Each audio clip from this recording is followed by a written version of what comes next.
Morning, folks. Morning, everyone. Hope you're all well. Yeah. Well, today we're going to take you on a mystery tour. Okay. All will be revealed when we get there. It's not far away, probably about half an hour. But it's a place I regularly visit. Okay. Yeah, and we've not really spoke to you about it before. No. So here we go. Let's get off.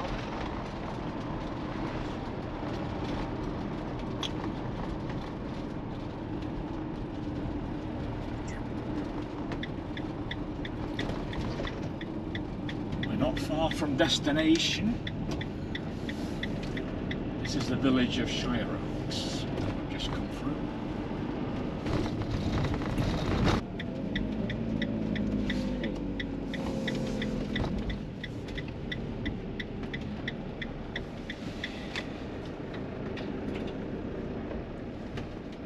It's a very tight. Now this is the house I would like to live in. Which one? This one. Here? Bungalow, you mean? Bungalow. Because it's right by the Airfield. Airfield, everyone. So this is where we've travelled to today, and we haven't brought you here before, but we thought we would today. Look at that lovely rapeseed. I like to look at it, but I don't like the smell. So here we are at Sheffield Aero Club. So we've arrived at Sheffield Aero Club. This is where I learnt to fly, aged 27, many years ago, in 1987. So I've been coming here for 30 odd years, and it's not changed a great deal since then.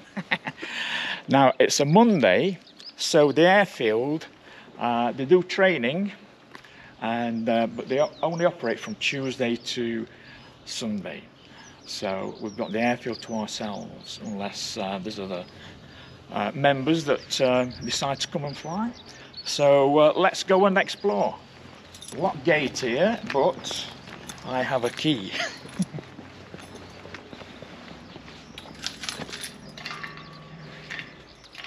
So on the right hand side, that's the office where you book in, and the flying instructors operate from. So here we are.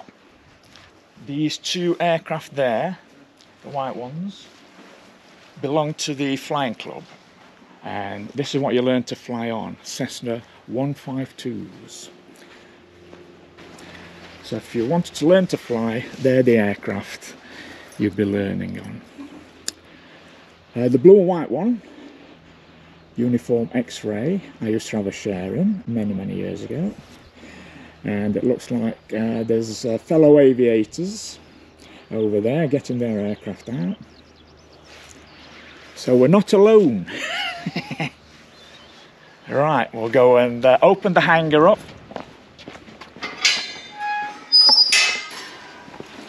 So we have 3 hangars here, which are full of aircraft. So they come out of the middle hangar. My aircraft is in the lower hangar, which is this one. So another key. Let's go and have a word with these guys. This aircraft's called the Cirrus. Morning, guys. You don't mind us filming you on his YouTube channel? If anywhere nice? Finland. To Finland? Oh yeah. One of my favourite destinations. Yeah, do a very nice breakfast. Yeah, hopefully. Hopefully. Oh, excellent. Well, have a good trip, you guys. Okay, thank you. So they're on a trip which will take them to an airfield called Finland, just to the south of Spalding, which will probably take them about 45 minutes. Tony's just doing the checks on the plane. He's just checked the oil. Yes, just checking its vital fluids. Okay, and this engine is called a Rotax. It's 80 horsepower, Austrian in design, and all light aircraft have 2 separate ignition systems. So each cylinder, 4-cylinder engine, has 2 spark plugs, lower and upper. So you've got 2 separate ignition systems for safety. So this is what we call a pre-flight check, and we do this every time we fly. So basically, I've checked the engine, that's all good. I'm just checking around the aircraft itself. Nothing's come loose, nothing is dropping off. Check the aileron here, looking for the split pin here. Make sure that's in, and it's nice and tight. The flaps are down, so we can inspect the flap mechanism and make sure none of these ribs are cracked. All okay. No bumps. Check the elevator. All the control cables are nice and tight. There's no play in the rudder. And just come round and just do the same on the port wing. Okay. So all seems shipshape.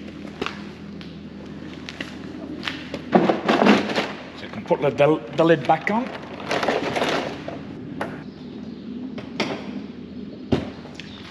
Okay, I'll take you a quick tour around the hangar itself. So the Eurostar is made of aluminium, riveted aluminium, but there's quite a few aircraft in here that are made of wooden fabric. Aircraft here is called a Pioneer. This belongs to a friend of mine who's motorhoming in Spain at the minute. As you can see, just like a tight drum. So this is Italian in design. Our Eurostar comes from the Czech Republic. This one here, with the great big balloon tyres, which can land in riverbeds, is American. It's a Piper Cub, and designed in the 1930s. I don't know how old this one is, but this is fabric on a steel frame. So as you can see, it's a tandem seating, and it's a welded steel frame instead of wood, but fabric covered. Over here, this blue and white one is a Jodel, a French design. This one, I believe, was built in 1960, and this is a wooden construction with fabric covering. Over here, the biplane is a Tiger Moth, and this is a British aircraft. The pilots in the Second World War were trained on this aircraft initially before they went to fly Spitfires or Hurricanes. I don't know how old this one is, but they were built from the late 1930s to the late 1940s. And across here we have another Pioneer, a blue and white one. This one here, the other blue and white one, is another Eurostar. So we have two Eurostars, two Pioneers, Piper Cub and the Tiger Moth. The one right in the corner is a Cessna that's being repaired, it's having a new engine. So we've done the walk around and the pre-flight checks on the Eurostar, so we'll wheel it out and get it ready for flight. Right, Tony's in the plane now, so he's just getting himself sorted out, and then he's going to take off. Okay, I'm going to have a quick fly around. Julie's going to film me taking off and landing, so we'll catch her in a bit.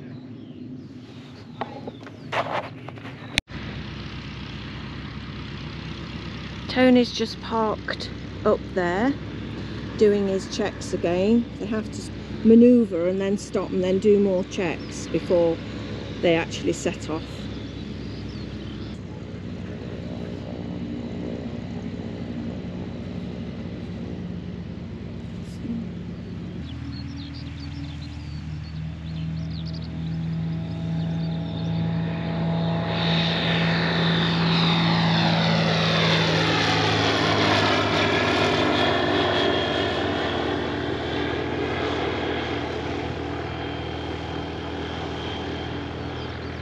And it's just going to do what they call a circuit, which means they fly round the area. I don't think the GoPro will pick him up really flying around. but we'll wait until he's coming back down and then we'll catch him landing. Here he comes.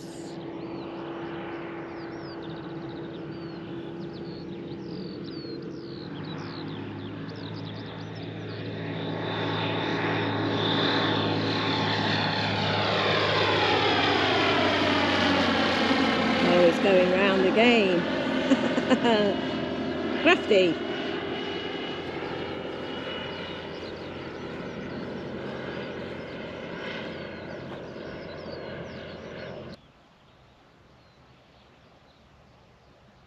Perfect landing.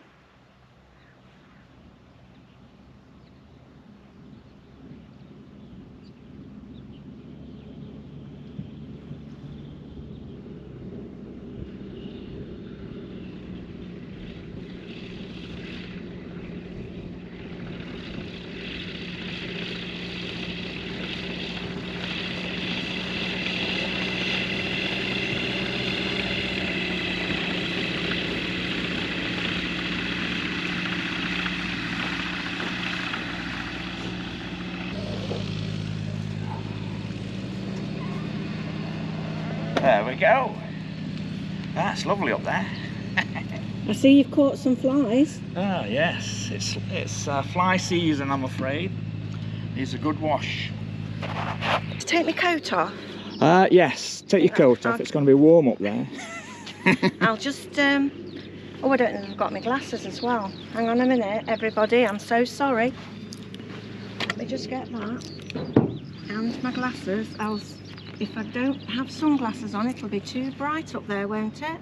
And as you can see, the famous stool is out for Julie to get in the aircraft. She needs it for the van and she needs it for the aircraft. All right, okay. Tell everybody about it. Wait a minute, let me just take my coat off, make sure my pockets are... It will be a bit warm up there. I think it's quite warm today, isn't it?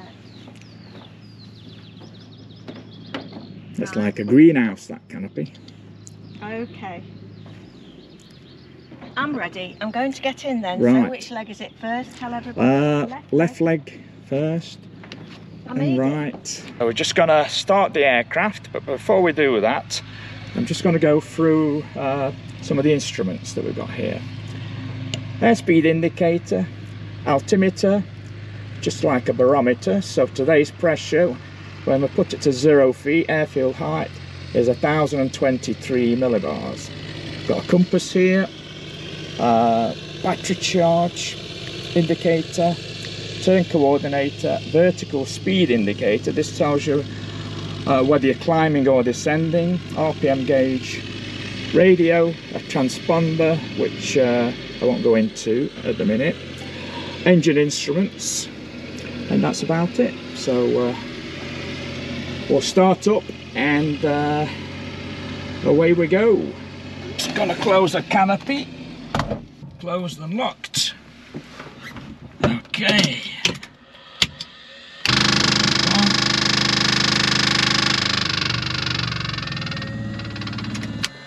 And clear prop.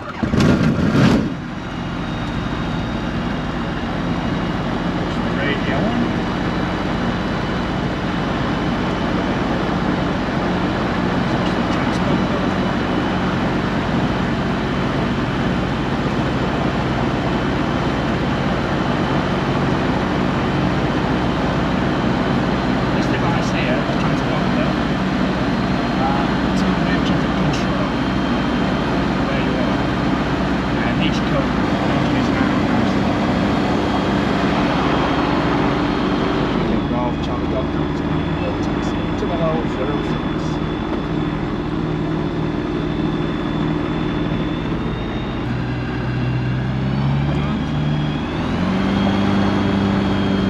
Steer the aircraft on the ground with the feet, like a car. Steer it.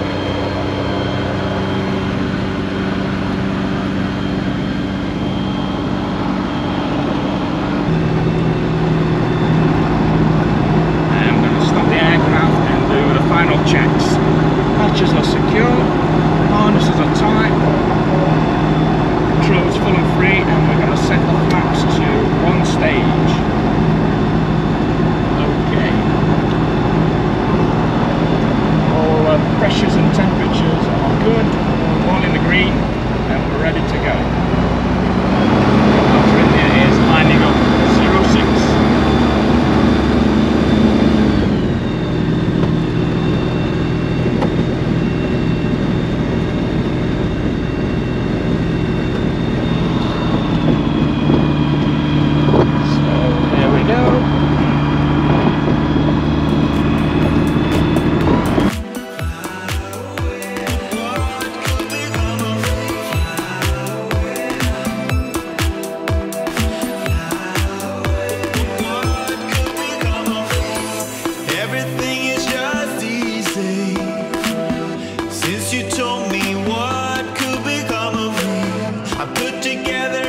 switches off.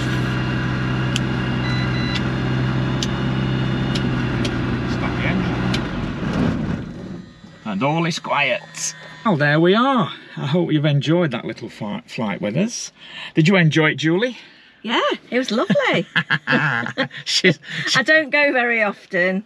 We had a bit of an incident many years ago where it was on a trip to Skegness. Yeah, and it was very bumpy. It wasn't very bumpy. It was very bumpy, and I think I'd have been all right, but the plane just dropped like that.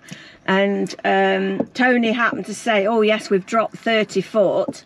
And that was enough. That was it. I said, right, come on, let's go back. Yeah. And how many years ago was that? Many years ago. So this is the first time I've actually been back up in the plane. So I think I did very well for my first trip again. Yeah, it was all right. Yeah, it was okay. It was pretty smooth today. Yeah. It wasn't very clear, unfortunately. Yeah, a bit misty up there. Yeah, lowish cloud base. But, I mean, the forecast did say it was going to improve early afternoon, but it hasn't as yet. But it's perfectly flyable. Yeah, I enjoy it, don't I? Oh, yes, you enjoy it. No. Anyway. We're going to get out now. We are. And back into the van. Put the aircraft to bed. Yes, because it's hot in here. All right, then we'll see you shortly. Bye.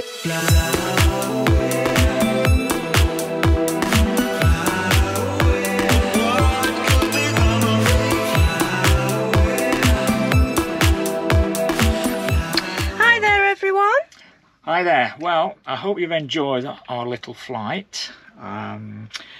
Flying is very addictive. That's why I'm still enjoying it after 35 years.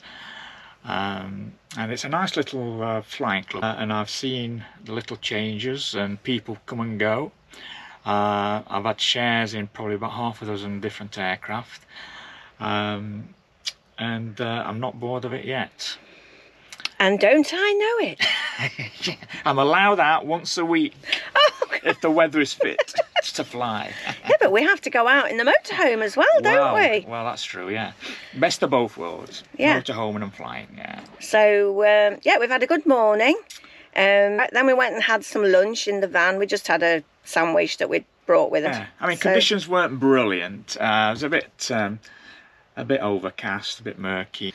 You've just got to go with the weather. Yes, it's one of those hobbies, isn't it, where you can't plan it. Yes, that's right. It has to be. If you want to take somebody with you, you'll have to say, well, it might be on this day. We'll plan for this day, but you have to look at the weather, don't you, in the morning? It's all weather dependent, yeah, etc. So, yeah. So you're a fair weather flyer, aren't you? Really? Yes, I'm a fair. Yeah, I have to be. Yeah. Yeah. The aircraft and myself aren't licensed. Yeah. For instrument flying, no. So anyway, we're going to set off now back home. Hope you've enjoyed it, and we'll see you in the next one. Bye for now. Bye.